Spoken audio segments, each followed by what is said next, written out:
Hello everyone, this is the video for class 8 chapter number 1 transport of food and minerals in plant.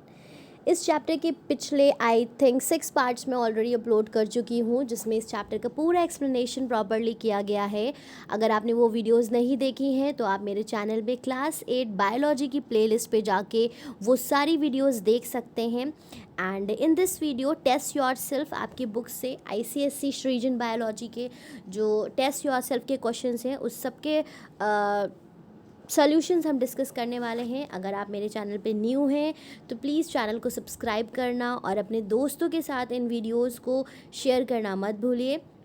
चलिए आज का इस test solution हम start करते हैं। चैप्टर नंबर 1 का पहला क्वेश्चन है fill in the blanks with suitable words. Right, ये फिलअप्स दिए हुए हैं और आपको जो सबसे ज़्यादा अप्रोप्रिएट वर्ड्स हैं उनको यहाँ पर फिल करना है। तो हमारा पहला क्वेश्चन है during osmosis movement of water occur from dash, यहाँ पे डैश है, solution to a dash solution. तो आपको पता है कि ऑस्मोसिस में क्या होता है कि जो वाटर है वो हायर कॉन्सेंट्रेशन से लोअर कॉन्सेंट्रेशन की तरफ मूव करता है और इसकी खासियत ये होती है कि वो सेमी परमेबल मेम्ब्रेन के थ्रू मूव करता है। तो हम यहाँ पे लिखेंगे from concentrated solution to the dilute solution, मतलब जो हाईली कॉन्सेंट्रेटेड सोल्यूशन होता है वहाँ से वाटर मूव करता है किसके तरफ, डाइल्यूट सोल्यूशन की तरफ। नेक्स्ट क्वेश्चन देखिए, question number 2 dash vessels have thick walls and narrow lumens. तो आपको याद होगा कि जब हमने कंडक्टिंग टिश्यूज़ के बारे में पढ़ा था तो वहाँ पे हमने डिस्कस किया था कि 2 तरह के कंडक्टिंग या वेस्कुलर टिश्यूज़ होते हैं जो कि जाइलम और फ्लोम थे। राइट, और जो जाइलम में 4 तरह की सेल्स पाई जाती हैं, xylem vessels, xylem fibre, xylem tracheids, xylem parenchyma.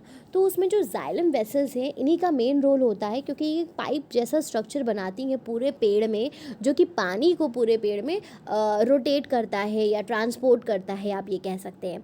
तो यहाँ पे आंसर क्या होगा, तो वेसल्स जो होती हैं उनकी वॉल कैसी होती है, थिक। तो the correct answer is xylem vessels have thick wall and narrow lumen. I hope कि आपको सारी चीज़ें क्लियर हो रही हो। कहीं पे भी कोई कन्फ्यूजन अगर आपको होता है तो प्लीज़ कमेंट बॉक्स में कमेंट करके आप मुझसे पूछ सकते हैं। थर्ड पार्ट देखते हैं, transport of minerals occur by the process of. अब देखिए यहाँ पे ट्रांसपोर्ट ऑफ मिनरल की बात हो रही है, तो जो प्लांट में मिनरल का ट्रांसपोर्ट होता है that occurs by the process of active transport. और अगर एक्टिव ट्रांसपोर्ट की मैं बात करूं तो आपको याद होगा कि जो एक्टिव ट्रांसपोर्ट है इसमें एनर्जी लगती है, तभी इसको एक्टिव ट्रांसपोर्ट कहा जाता है।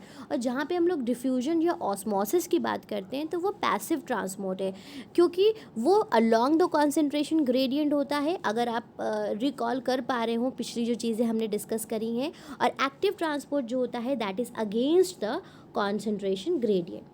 नेक्स्ट क्वेश्चन पे आते हैं, water evaporates from the dash of the leaves. तो डैश ऑफ द प्लांट्स, मैंने यहाँ पे लीव्स लिखा है क्योंकि 99% जो वाटर है वो हमारी पत्तियों के थ्रू ही, प्लांट्स की पत्तियों के थ्रू ही इवेपोरेट होता है। लेकिन अदर देन द लीव्स जो और ग्रीन हर्बेशियस पार्ट्स हैं या जो वुडी स्टेम्स होती हैं उसमें आपको पता है टेंटिकल्स प्रेजेंट होते हैं, तो उसके थ्रू भी वाटर को अब्जॉर्ब होता है। तो आप जनरल में लीव्स लिख सकते हैं या फिर अगर आप चाहें तो यहाँ पे ग्रीन हर्बेशियस प्लांट्स पार्ट्स या फिर ग्रीन प्लांट्स भी लिख सकते हैं। राइट, नेक्स्ट क्वेश्चन की तरफ मूव करते हैं, upward movement of water in the stem take place through. तो हम ये डिस्कस कर चुके हैं। पहले तो ये याद करिए कि अपवर्ड मूवमेंट ऑफ वाटर को कहा क्या जाता है। तो अपवर्ड मूवमेंट ऑफ वाटर जो है, अगर आपको याद हो तो हमने एक टर्म पढ़ा था एसेंट ऑफ सैप। तो एसेंट ऑफ सैप में क्या होता है कि जो पानी है वो ऊपर की तरफ, मतलब नीचे से रूट से ऊपर की तरफ उठता है, उसी को क्या कहते हैं, अपवर्ड मूवमेंट ऑफ वाटर कहते हैं। तो वो होता कैसे, अभी हमने ऊपर जाइलम वेसल्स की जहाँ पे बात करी थी वहाँ पे मैंने आपको बताया कि ये पाइप जैसा स्ट्रक्चर फॉर्म करता है और पानी को ऊपर ले जाता है। तो correct answer is through xylem vessels. Xylem vessels के थ्रू ही ये जो एसेंट ऑफ सैप है ये ऊपर की तरफ राइज करता है। उम्मीद है फिलअप्स आपको अच्छे से समझ में आ गई होंगी। एक बार अगर आपको चैप्टर समझ में आ जाता है तो आपको एक्सरसाइजेस सॉल्व करने में किसी भी तरह की कोई प्रॉब्लम नहीं होगी। तो अपना एम हमेशा ये रखिए टू अंडरस्टैंड द कंटेंट, कि आपको थ्योरी समझ में आनी चाहिए। उसके बाद जब आप क्वेश्चन आंसर्स को समझ के करेंगे करेंगे देन आपको कभी भी चीज़ों को याद करने की, मगअप करने की ज़रूरत नहीं पड़ेगी। नेक्स्ट पार्ट की तरफ मूव करते हैं, that is give one word for the following. ठीक है, यहाँ पे कुछ स्टेटमेंट्स लिखे हुए हैं, आपको क्या करना है, उनके जो टर्म्स हैं वो बताने हैं। Process for absorption of mineral by root hairs. Root hairs के ज़रिए जो मिनरल्स को अब्जॉर्प्शन हो रहा है उस प्रोसेस को हम क्या कहते हैं, उसको हम एक्टिव ट्रांसपोर्ट कहते हैं। ये हम अभी ऊपर भी डिस्कस कर चुके हैं। नेक्स्ट देखिए, the pull that help in the conduction of water from roots to the leaves of tall plants। मतलब ज़मीन से, रूट से लेकर के जो एक एक पत्ती तक के पानी ऊपर पहुंच रहा है उसके पीछे कौन सा पुल रिस्पॉन्सिबल है। पुल मतलब एक फोर्स है, कौन सी वो ताकत है जो उसको खींच रही है। So that is the transpiration pull. Transpiration pull क्या होता है, जो जब ट्रांसपायरेशन से वाटर इवेपोरेट हो रहा है तो एक सक्शन प्रेशर क्रिएट होता है। जब ऊपर से पानी उड़ रहा है तो नीचे से पानी को आने की भी ज़रूरत होती है। तो ये क्या क्रिएट करता है, ये एक ट्रांसपिरेशन पुल क्रिएट करता है जिसकी वजह से वाटर ऊपर की तरफ मूव करता है। Next C third part, movement of molecules across semi permeable membrane against the concentration gradient. अच्छा, यहाँ पे बच्चे काफ़ी ज़्यादा कंफ्यूज हो जाते हैं। जब हम सेमी परमिएबल मेम्ब्रेन का नाम लाते हैं तो मोस्टली लोगों का आंसर डिफ्यूजन होता है, लेकिन आपको यहाँ पे ध्यान देने वाली बात यह है कि डिफ्यूजन कभी भी अगेंस्ट द कॉन्सेंट्रेशन ग्रेडियंट नहीं है, diffusion is along the concentration gradient. और semi permeable membrane active transport में भी प्रेजेंट होती हैं जब रूट हेयर से मिनरल्स अब्जॉर्ब हो रहे हैं, but that is happening against the concentration gradient. तो इसका राइट आंसर एक्टिव ट्रांसपोर्ट है, आपको कंफ्यूज होने की ज़रूरत नहीं है। राइट, नेक्स्ट क्वेश्चन की तरफ मूव करते हैं। Loss of water from leaf surface, जो लीफ के सतह से पानी इवेपोरेट हो रहा है उसको हम क्या कहते हैं। तो ये सभी बच्चों को समझ में आ चुका होगा कि इसका सही आंसर है transpiration. Upward movement of water in the plant, ये भी हमने अभी डिस्कस किया, that is known as ascent of sap. Movement for food prepare by the leaves to different parts of the plant, जो फोटोसिंथेसिस के ज़रिए plants अपना खाना बनाते हैं तो वो खाने का जो पूरा मूवमेंट है वो कैसे हो रहा है, किस तरह से हो रहा है, सॉरी उस प्रोसेस को क्या कहते हैं, तो उस प्रोसेस को कहा जाता है ट्रांसलोकेशन। आई होप दैट ये गिव द वन वर्ड्स आप सभी को क्लियर हो गए हैं। तो हम नेक्स्ट पार्ट की तरफ मूव करते हैं, that is give function of the followings. यहाँ पे कुछ टर्म्स दिए हुए हैं, 3 टर्म्स दिए हुए हैं और उनके फंक्शंस आपको बताना है। फंक्शंस का मतलब क्या होता है कि वो क्या काम करते हैं। तो सबसे पहला हमारे पास है रूट हेयर। रूट हेयर का क्या काम है, आपको पता है कि जो एपिडर्मल सेल्स होती हैं उनकी एक्सटेंशंस है, मतलब वही बड़ी होकर के रूट हेयर बनाती हैं। तो सबसे पहले तो आप लिखिए, root hairs are the extension of epidermal cell which provide large surface area for absorption. सबसे इम्पॉर्टेंट और यूनिक काम जो है मतलब जो मेन काम है, नॉट यूनिक, रूट हेयर्स का, वो क्या है कि ये ज़्यादा एरिया प्रोवाइड करते हैं ताकि ज़्यादा से ज़्यादा पानी अब्जॉर्ब हो सके। जाइलम वेसल्स क्या हैं, these are thick wall non living cells which provide a continuous. अब जाइलम वेसल्स कैसी हैं, थिक वॉल है, नॉन लिविंग है and they provide a continuous channel. मैंने अभी बताया था ना कि ये पाइप जैसा स्ट्रक्चर बना लेती हैं, नैरो ल्यूमेन होता है।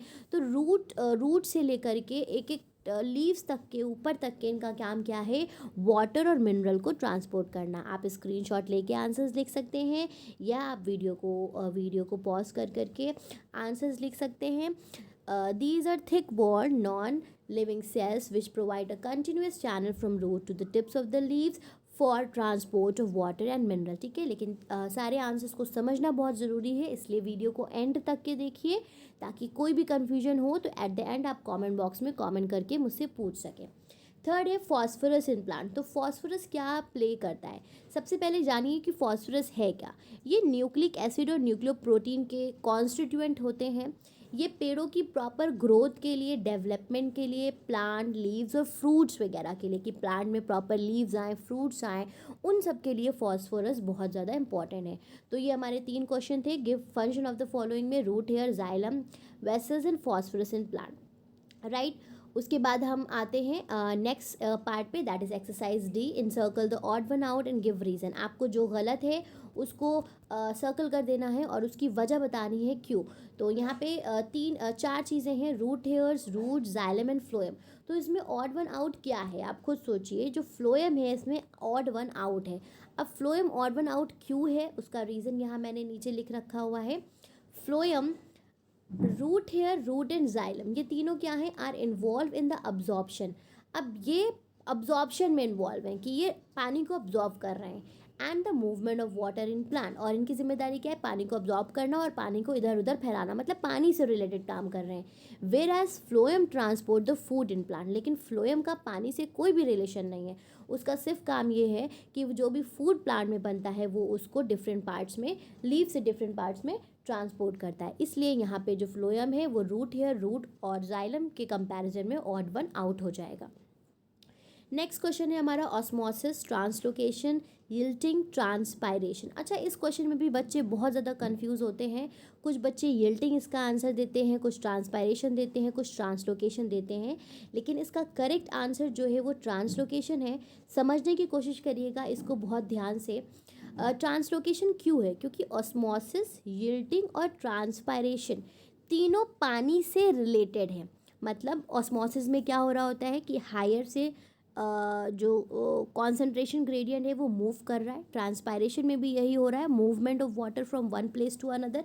यील्डिंग में भी यही हो रहा है कि वाटर की मूवमेंट से रिलेटेड है, एक ये प्रॉब्लम है, एक कॉज है, जो लीव्स मुड़ने लगती हैं, सिकुड़ने लगती हैं। लेकिन जब हम ट्रांसलोकेशन की बात कर रहे हैं तो ट्रांसलोकेशन क्या है, ट्रांसलोकेशन फूड का इधर उधर जाना है। तो यहाँ पे आंसर मैंने लिखा है, all other are related to the change of place, मतलब जगह जब बदल रही है पानी की from one place to the other, but translocation is a process where food is transported from one leaf to the other parts of the plant. Translocation में क्या हो रहा है कि फूड एक जगह से दूसरे पार्ट में जा रहा है, तो ये कंप्लीटली डिफरेंट है, राइट। उम्मीद है कि ये क्लियर हो गया होगा। थर्ड क्या है, nitrogen, phosphorus, copper and calcium. तो ये सभी क्या हैं, एसेंशियल न्यूट्रिएंट्स हैं। आपने चैप्टर में डिस्कस करे थे। तो एसेंशियल न्यूट्रिएंट्स दो तरह के होते हैं, माइक्रो जो बहुत कम तादाद में चाहिए होते हैं, और मैक्रो जो ज़्यादा तादाद में चाहिए होते हैं। तो यहाँ पे जो कॉपर है, कॉपर माइक्रो न्यूट्रिएंट है, मतलब ये कम क्वांटिटी में चाहिए होता है। बाकी के सारे क्या हैं, माइक्रो न्यूट्रिएंट्स हैं जो ज़्यादा क्वांटिटी में चाहिए होते हैं। तो ये सिंपल सा डिफ्रेंसिएशन है, इसमें कोई कन्फ्यूजन नहीं होगा। आगे बढ़ते हैं, पार्ट ई पे पहुँचते हैं। तो यहाँ पे आपको डिफरेंसेस बताना है, जो कॉन्ट्ररी पॉइंट्स हैं वो आपको मेंशन करना है। तो यहाँ पे टेबल जैसी बनी हुई है, you can write the answers, आप पॉइंट वाइज आंसर लिख सकते हैं। डिफ्यूजन और ऑस्मोसिस में क्या फ़र्क है, सबसे पहला point, it is a movement of molecules from higher concentration to lower concentration without the presence of semi permeable membrane. अब देखिए, ऑस्मोसिस और डिफ्यूजन में अंतर ही यही है, दोनों में मॉलिक्यूल्स का मूवमेंट हायर से लोअर ही हो रहा होता है, लेकिन डिफ्यूजन में सेमी परमेएबल मेम्ब्रेन नहीं होती है और ऑस्मोसिस में सेमी परमेएबल मेम्ब्रेन होती है। ठीक है, तो ये बहुत बेसिक डिफरेंस है डिफ्यूजन और ऑस्मोसिस का। एग्जाम्पल आप लिख सकते हैं पॉइंट 2 में, दैट इज़ जैसे परफ्यूम का स्प्रे होना, तो उसके लिए कोई सेमी परमेबल मेम्ब्रेन की रिक्वायरमेंट नहीं है। ऑस्मोसिस में अगर हम बात करें तो रूट हेयर जो सॉइल से पानी अब्जॉर्ब कर रही हैं, वो एक ऑस्मोसिस का एग्जाम्पल है, राइट। तो ये हो गया आपका डिफ्यूजन और ऑस्मोसिस का डिफरेंस। नेक्स्ट देखते हैं डिफ्यूजन और एक्टिव ट्रांसपोर्ट में क्या फ़र्क है।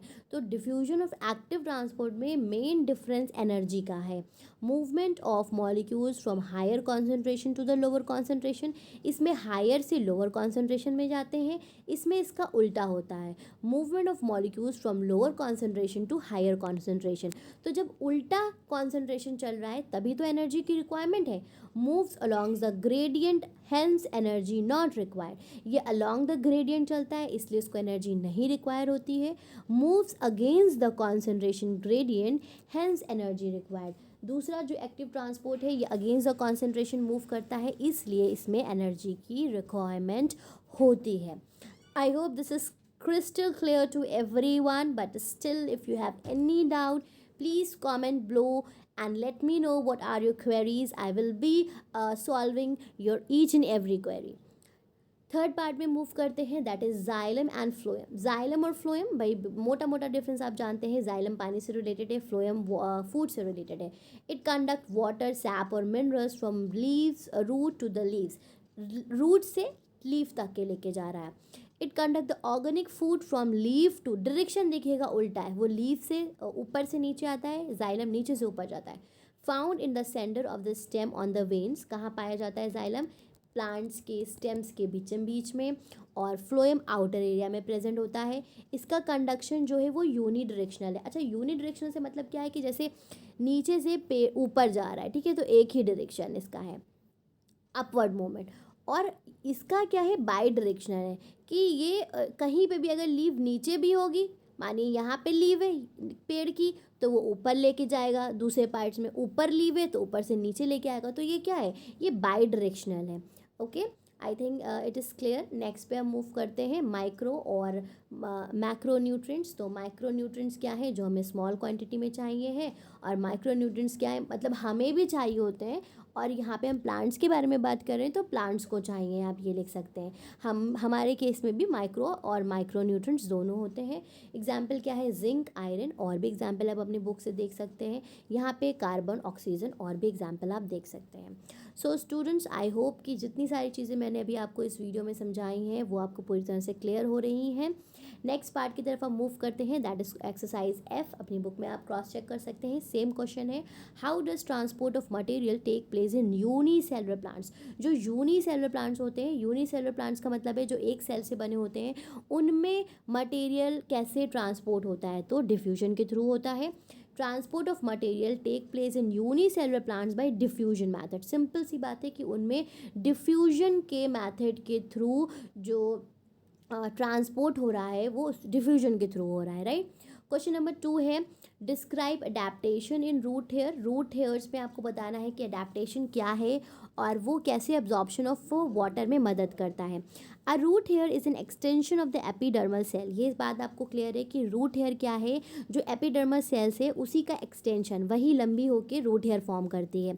It is covered with a very thin semi permeable membrane. अब जो ये रूट हेयर होती है उसके ऊपर एक बहुत हल्की सी सेमी परमेबल मेम्ब्रेन की कवरिंग होती है, जिसके अंदर सेल सैप भरा हुआ होता है। The root hair provide a large surface area for absorption. और रूट हेयर क्या करती है, पानी ज़्यादा से ज़्यादा ऑब्जॉर्ब होता है, उसके लिए ये लार्ज सरफेस एरिया प्रोवाइड करता है। अगर आप यहाँ पे डायग्राम देखेंगे तो ये डायग्राम आपकी बुक का फिगर 1.4 है, और यहाँ पे जो ये एपिडर्मल सेल्स हैं, ये देखिए एक्सटेंशंस बढ़ रही हैं, और फाइनली इसने क्या कर लिया, रूट हेयर फॉर्म कर लिया। तो जो इस तरह का एक बड़ा बड़ा मतलब प्लांट में स्ट्रक्चर होता है, उसको यहाँ पे मैग्नीफाई करके दिखाया गया है। तो इस डायग्राम से आप समझ सकते हैं कि अडेप्टेशन क्या है और उसका फंक्शन क्या है। उसके बाद नेक्स्ट क्वेश्चन है, discuss an experiment to demonstrate that water is absorb by root hair. अब आपको यहाँ पे एक एक्सपेरिमेंट करके बताना है कि पानी रूट हेयर से अब्जॉर्ब होता है। So this experiment is given in your book. जो आपकी बुक का एक्सपेरिमेंट है हम उसी को डिस्कस करेंगे डिटेल में। So here you can see activity 1 of your book. तो इसमें जो एम है that is to show that only root absorb water. तो ये जो पूरी पूरी एक्टिविटी है ये मैं ऑलरेडी एक्सप्लेन कर चुकी हूँ। आप वीडियोस के जो दूसरे पार्ट्स हैं उसमें देख सकते हैं। एक टेस्ट ट्यूब में कुछ नहीं रखा गया, दूसरे टेस्ट ट्यूब बी और सी में रखा गया, तीसरे में जो प्लान रखा गया वो ऐसा था जो पानी से नहीं टच हो रहा था। तो लास्टली कंक्लूजन सबके अलग अलग आए। सो अगर ये आप वीडियोस जब देखेंगे तो उसमें इसका पूरा प्रॉपर एक्सप्लेनेशन है। दूसरा क्वेश्चन है, how can it be demonstrated that ascent of sap take place to the xylem vessels. दूसरा एक्सपेरिमेंट करके ये बताना है कि ascent of sap xylem vessel से होता है। तो ये भी एक्टिविटी मैं आपको एक्सप्लेन कर चुकी हूँ, आपकी बुक की एक्टिविटी 4 है, आप स्क्रीन पे देख सकते हैं। और पिछली जो वीडियोज़ एक्सप्लेनेशन किए हैं उसमें ये प्रॉपरली सारी एक्सप्लेंड है कि जाइलम वेसल्स के थ्रू स्टेनिंग कर देंगे और इसकी स्लाइड निकालेंगे तो वहाँ पे स्टेनर दिखेगा। तो इससे हमें पता चलता है कि जाइलम वेसल्स के थ्रू। इसको समझने के लिए प्लीज़ जब आप चैप्टर का एक्सप्लेनेशन देखेंगे वहाँ पे आपको ये आंसर्स क्लियर हो जाएंगे, राइट। नेक्स्ट क्वेश्चन पे मूव करते हैं, define the term accent of SAP. Accent of SAP क्या है बच्चों, तो मैंने आपको बताया था कि जो पानी ऊपर की तरफ उठ रहा है, upward movement of water through the stem to the leaves, इसी प्रोसेस को हम एसेंट ऑफ सैप कहते हैं। उसके बाद दूसरा हमारे पास क्वेश्चन है explain root pressure and its role. Root pressure क्या है और उसका काम क्या है। तो पहले समझिए कि रूट प्रेशर क्या है। Plant roots builds a pressure that forces water upward in the xylem vessels. अब रूट्स क्या करती हैं, एक प्रेशर बनाती हैं जिसकी वजह से पानी ऊपर की तरफ पुश होता है, ठीक है। तो उस प्रेशर को कहते हैं रूट प्रेशर। अब इसका फंक्शन क्या है, it provide the initial push to the water molecules, मतलब जो शुरुआती पुश, जो धक्का पहुंचता है सबसे पहला कि पानी ऊपर चढ़े, वो रूट प्रेशर से मिलता है जाइलम को। And it also hold the water column up, और जो पानी का एक मतलब वो सिलसिला बना हुआ है, कॉलम बना हुआ है, वो भी रूट प्रेशर के वजह से है। नेक्स्ट क्वेश्चन देखिए, summarise event in a sequence during transport of water from soil to leave in a graphic form. तो यहाँ पे ग्राफिकल फॉर्म में दिया हुआ है, तो पहले मैंने एक चार्ट टैबुलेशन के फॉर्म में बनाया है, फिर आपकी बुक की जो इमेज है वो आप देखेंगे और उससे समझेंगे। तो transport of water and mineral में सबसे पहले क्या है, absorption of water and mineral by the individual cell. अलग अलग सेल सॉइल से रूट हेयर में पानी अब्जॉर्ब सबसे पहले करती हैं। फिर short distance transport second step आता है, जहाँ पे सेल टू सेल मतलब रूट से रूट कॉर्टेक्स में मूव करता है पानी। और तीसरा स्टेप है लॉन्ग डिस्टेंस ट्रांसपोर्ट, जहाँ पे रूट से ऊपर स्टेम्स और लीफ तक के पानी जाता है। अगर आप ये डायग्राम देखेंगे तो इसमें यही 3 पॉइंट्स मेंशन है जो मैंने मेंशन करे हैं, और डायग्राम पूरा प्रॉपरली मेंशन है जहाँ पे ट्रांसपोर्ट ऑफ वाटर और मिनरल के बारे में दिखाया जा रहा है। अगर आप यहाँ पे देखें तो सबसे पहले रूट में पानी आया, फिर रूट से जो रूट कॉर्टेक्स है वहाँ गया, फिर रूट कॉर्टेक्स से ऊपर तीसरे स्टेप में। तो 1, 2 एंड 3 स्टेप्स में ये पानी पूरा ऊपर की तरफ पहुंच जाता है। और ये भी मैं चैप्टर जहाँ पे एक्सप्लेन किया था वहाँ पे पूरा डिटेल में इसका एक्सप्लेनेशन है। तो ये तीनों आंसर्स आपको वहाँ से अच्छे से समझ में आ जाएंगे। आगे मूव करते हैं, हम नेक्स्ट क्वेश्चन पे चलते हैं। क्वेश्चन नंबर 8 हमारा है discuss various condition that alter the rate of transpiration. जो ट्रांसपायरेशन का रेट है वो कैसे चेंज होता है, किन वजहों की वजह से चेंज होता है। So the rate of transpiration is affected by the following factors. इन वजह की वजह से जो नीचे मेंशन है।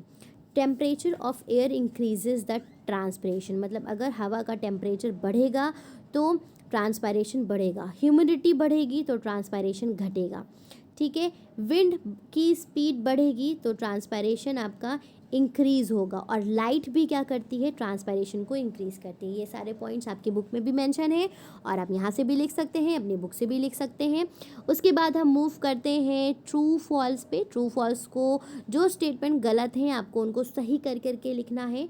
सबसे पहला स्टेटमेंट है osmosis and diffusion are same process. No, same process नहीं है, दोनों अलग अलग प्रोसेस हैं, क्योंकि उसमें सेमी परमिएबल मेम्ब्रेन का डिफरेंस है। तो आप लिखेंगे दे आर डिफरेंट फिनोमिना, ठीक है। सेकेंड देखिए, plant lose water by the process called translocation. Plant जो पानी लूज करते हैं क्या वो ट्रांसलोकेशन से करते हैं? No, that is because of transpiration. आप करेक्ट करके लिखेंगे plant lose water, plants lose, यहाँ पे थोड़ा सा स्पेलिंग मिस्टेक हो गई है, plant lose water by the process of transpiration, right. Next देखिए, root hairs are multi cellular structure. Yes, root hairs क्या है, कई तरह के उसमें सेल्स हैं। Xylem phloems are vascular tissues. Yes, water transport in unicellular plants take place bye diffusion. Yes, हमारा पहला आंसर ही यही था, हमने क्वेश्चन आंसर्स में डिस्कस किया था। So this is true. तो बाकी के 3 हमारे ट्रू हैं, ऊपर के 2 हमारे स्टेटमेंट फॉल्स हैं। आगे बढ़ते हैं, मैच द कॉलम आता है। तो सेल्स, मैंने सेम सही आंसर सामने लिख रखे हैं। सेल सैप वैक्यूल में प्रेजेंट है। ट्रांसपिरेशन स्टोमेटा के थ्रू होता है। ट्रांसलोकेशन का मतलब है खाने का मूवमेंट, जो पेड़ों में खाना बन रहा है फोटोसिंथेसिस से। सीव ट्यूब्स फ्लोएम में प्रेजेंट होते हैं। Root pressure ascent of sap के लिए रिस्पॉन्सिबल है। फिर आ जाते हैं गिव रीज़न के तरफ। यहाँ पे आपको रीज़न बताना है। Transpiration help in ascent of sap. तो ट्रांसपिरेशन एसेंट ऑफ सैप में कैसे मदद करता है, क्योंकि transpiration develop the transpiration pull. Transpiration के वजह से ट्रांसपिरेशन पुल डेवलप होती है जो नीचे से पानी को खींचता है। तो जब नीचे से पानी को खींच रहा है तो ऊपर की तरफ पानी उठ रहा है, इसलिए ये एसेंट ऑफ सैप में मदद करता है। Water column is maintain inside xylem vessels. Xylem vessels के अंदर वाटर कॉलम कैसे बनता है, बना रहता है? तो अभी जो जाइलम वेसल्स हैं वो एक कंटिन्यूस पाइप जैसे चैनल फॉर्म करती हैं, इसलिए उनके अंदर जो वाटर का कॉलम है वो मेंटेन रहता है। वेरियस फोर्सेस भी रिस्पॉन्सिबल होती हैं because these vessels form the continuous channel from root to the tips of the leaves, क्योंकि ये एक पाइप जैसा स्ट्रक्चर पूरा पाइप फॉर्म करती हैं जिसकी वजह से आराम से पानी ऊपर तक के पहुंचता है। Intensity of light increases transpiration rate. जो पानी लाइट अगर तेज़ होती है तो उसके वजह से ट्रांसपायरेशन गैसे बढ़ जाता है, क्योंकि जब बहुत ज़्यादा रोशनी होती है, आपको पता है डे लाइट में स्टोमेटा ओपन होते हैं, तो जब स्टोमेटा ओपन होंगे तो ऑब्वियसली उसके वजह से जो ट्रांसपायरेशन रेट है वो बढ़ेगा। ठीक है, ये अभी हमने फैक्टर में भी ऊपर लिखा था। उसके बाद है absorption of water from soil by root hair occurs by osmosis. जो सॉइल रूट हेयर जो सॉइल से वाटर को अब्जॉर्ब कर रही हैं वो ऑस्मोसिस के थ्रू हो रहा होता है। Yes, because molecules high concentration से लो कॉन्सेंट्रेशन की तरफ through the cell membrane move करते हैं। ऑलराइट, तो ये हमारे सारे रीजंस हो गए, इसको नोट डाउन कर लीजिए, अच्छे से समझ लीजिए। कोई प्रॉब्लम हो तो प्लीज़ कमेंट बॉक्स में कमेंट करके ज़रूर पूछिए। अब हम लास्ट 2 एक्सरसाइजेज हमारी बची हैं, एमसीक्यूज़ हैं। मल्टीपल चॉइस क्वेश्चन में पहला है रेजिन्स, मतलब जो किशमिश होती है वो स्वेल अप हो जाएगी, फूल जाएगी अगर हम उसको कहाँ रखेंगे, सैचुरेटेड शुगर सॉल्यूशन में रखेंगे, मस्टर्ड ऑयल में रखेंगे, रेन वाटर में रखेंगे या कॉन्सेंट्रेटेड सॉल्ट सॉल्यूशन में रखेंगे। तो इन सब में जो लो कॉन्सेंट्रेशन है वो रेन वाटर है, तो जब हम रेन वाटर में उसको रखेंगे या ऑर्डिनरी वाटर में रखेंगे तो वो स्वेल अप हो जाएंगे, क्योंकि वाटर जो है वो लो कॉन्सेंट्रेशन से हाई कॉन्सेंट्रेशन की तरफ मूव करेगा एंड वो जो रेजिन्स है वो स्वेल करेंगी। Root hairs are suited for absorbing water from the soil, because root hairs से क्यों पानी अब्जॉर्ब होता है सॉइल से, इसकी वजह क्या है। Root hairs have semi permeable membrane, क्योंकि उसमें सेमी परमेबल मेम्ब्रेन होती है, लार्ज सरफेस एरिया प्रोवाइड करता है, सेल सैप होता है। तो ये सभी आंसर्स क्या हैं, सही हैं, तो इसका आंसर हो जाएगा ऑल दीज 3। थर्ड पार्ट देखिए, the vascular tissue is in leave is located in. तो वस्कुलर टिश्यूज़ कहाँ कहाँ लोकेटेड है, क्या सिर्फ स्टॉक में होते हैं, सिर्फ लैमिना में होते हैं, सिर्फ मिडरिब में होते हैं, नहीं, मिडरिब्स और एंड इट्स ब्रांचेस, इन सब में वस्कुलर टिश्यूज़ प्रेजेंट होते हैं, तभी तो सारा जो पानी और खाना है वो हर जगह पहुँचता है। फोर्थ पार्ट देखिए, pressure develop in the root due to the continuous, so sorry there is a spelling mistake, due to the continuous, यहाँ पे आप कॉन्टीन्यूस अपनी बुक से देख लीजिएगा, inflow of water is called. तो इस कॉल्ड, तो जो ये प्रेशर रूट के वजह से डेवलप होता है उसको क्या कहते हैं, उसको रूट प्रेशर कहते हैं simply. Then this is not a micronutrient, इनमें से माइक्रो न्यूट्रिएंट कौन है, तो आयरन माइक्रो न्यूट्रिएंट नहीं है, ये माइक्रो न्यूट्रिएंट है, कम क्वांटिटी में चाहिए होता है, राइट। फिर minerals from soils are absorb by root hairs by the mechanism of active transport. ठीक है, जो मिनरल्स हैं, वाटर की बात नहीं हो रही है, मिनरल्स की बात हो रही है। वाटर की बात होगी तो आप ऑस्मोसिस लिखोगे, मिनरल की बात होगी तो आप एक्टिव ट्रांसपोर्ट लिखेंगे। तो यहाँ पे सही आंसर है एक्टिव ट्रांसपोर्ट। अब हमारा ये लास्ट क्वेश्चन है और ये हमारी लास्ट ही वीडियो है इस चैप्टर की। इसमें मैंने एक ही वीडियो में सारे क्वेश्चन सम अप कर दिए हैं। अगर आप चाहते हैं कि मैं पार्ट वाइज डिवाइड कर दूं तो प्लीज़ मुझे कमेंट बॉक्स में कमेंट करके ज़रूर बताइएगा। डायग्राम बेस्ड क्वेश्चंस हैं and an experiment setup is shown in the figure was placed in the sunlight for 1 to 1.5 hours. Study in and answer the question that follows. ठीक है, एक setup है, उसको 1 से 1.5 घंटे के लिए धूप में रखा गया है। ये आप देख सकते हैं, एक वेल पॉटेड प्लांट को पन्नी चढ़ा करके धूप में रख दिया गया है। तो अब क्या होगा, सबसे पहले तो ये कौन सा फिनोमिना बता रहा है, तो ट्रांसपिरेशन का फिनोमिना शो किया जा रहा है। Why was a plant covered with a transparent polythene bag, तो पन्नी उसके ऊपर क्यों चढ़ाई गई है, पन्नी इसलिए चढ़ाई गई है ताकि जो पानी भाप बन के धूप के वजह से ट्रांसपायर होगा उस पन्नी में कंडेंस हो जाए और हम वाटर ड्रॉपलेट्स को देख सकें। सो आंसर क्या हो जाएगा, the plant was covered with a transparent polythene bag so that the water evaporate by the transpiration condenses on it, ताकि जो पानी इवेपोरेट हो रहा है वो बूंद बूंद बन के कंडेंस हो जाए। फिर what will you find if the setup is place inside the room. अगर इसको कमरे में रखा गया होता, धूप में ना रखा गया होता, तो उसका जो रेट ऑफ ट्रांसपायरेशन था वो क्या हो जाता, वो कम हो जाता। ठीक है, ये नहीं आंसर होगा कि वहाँ पे ट्रांसपायरेशन होगा नहीं, ट्रांसपायरेशन होगा, हर जगह पे होगा, एयर के थ्रू होगा, चाहे सनलाइट वहाँ पे ना प्रेजेंट हो, लेकिन उसका जो रेट है वो क्या हो जाएगा, वो कम हो जाएगा। नेक्स्ट देखिए question number 2, in the experiment setup as shows the water level in test tube A. मतलब 2 टेस्ट ट्यूब लिए गए हैं, एक में पेड़ लगा है, एक में नहीं लगा है, और ऊपर कॉटन से बंद कर दिया गया है। तो ए में पानी कम क्यों हो गया, ये आपको बताना है। ठीक है, तो इसका आंसर है because in the test tube a plant is placed, sorry, PLACED, क्योंकि टेस्ट ट्यूब ए में जो प्लांट है उसको रखा गया है, विच ट्रांसपायर्स, जिसमें ट्रांसपायरेशन का प्रोसेस हो रहा है, and decreases the water bye evaporation, और इवेपोरेशन के प्रोसेस से क्या हो रहा है कि पानी कम हो रहा है। और टेस्ट ट्यूब बी में ना तो पेड़ है, ना ही जगह है कि हवा आए और वो पानी इवेपोरेट हो, वो पूरी तरह से क्लोज है, इसलिए उसका वाटर लेवल डाउन नहीं हुआ है। लास्ट क्वेश्चन है, in the given experiment setup a dye is placed on the bottom of the beaker filled with water, after some time the entire water in the beaker become coloured uniformly as shows in figure T. मतलब एक beaker में पहले थोड़ा सा corner में colour रखा गया, फिर धीरे धीरे वो पूरे में फैल गया। तो ये क्या पता चल रहा है, डी को अगर आप देखेंगे तो पूरे वाटर में कम्प्लीटली वो फैल चुके हैं मॉलिक्यूल्स। तो ऐसा क्यों हो रहा है, सबसे पहले name and define the phenomena. तो फिनोमिना डिफ्यूजन है, the movement of water molecules from higher concentration to the lower concentration. High concentration से क्या, भाई जो डाई थी वो क्या थी, बहुत ज़्यादा क्लोजली पैक मॉलिक्यूल्स थे, वो पूरे में स्प्रेड हो गए, तो हाई से वो लो की तरफ चले गए। In the above figure 2 kinds of molecules are shown, larger और स्मॉलर क्या इंडिकेट कर रहे हैं, लार्जर दिखा रहे हैं सॉल्यूट और स्मॉलर दिखा रहे हैं सॉल्वेंट, जो कि पानी है। If all the bigger molecules in A are enclosed in a permeable membrane, what will be the nature of the movement of molecules?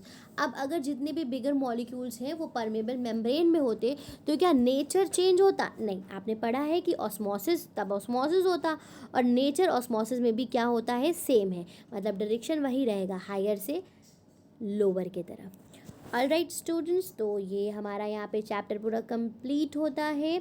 Please videos को लाइक करिए, चैनल को सब्सक्राइब करिए, और अपने दोस्तों के साथ ज़्यादा से ज़्यादा शेयर करिए। एंड जो भी आपकी क्वेरीज़ हैं मुझे बताइए। कुछ टॉपिक्स जो आपको नहीं समझ में आते हैं, then I will be explaining those particular topics also. Please थोड़ा सा thank you everyone for watching the video. Have a great day.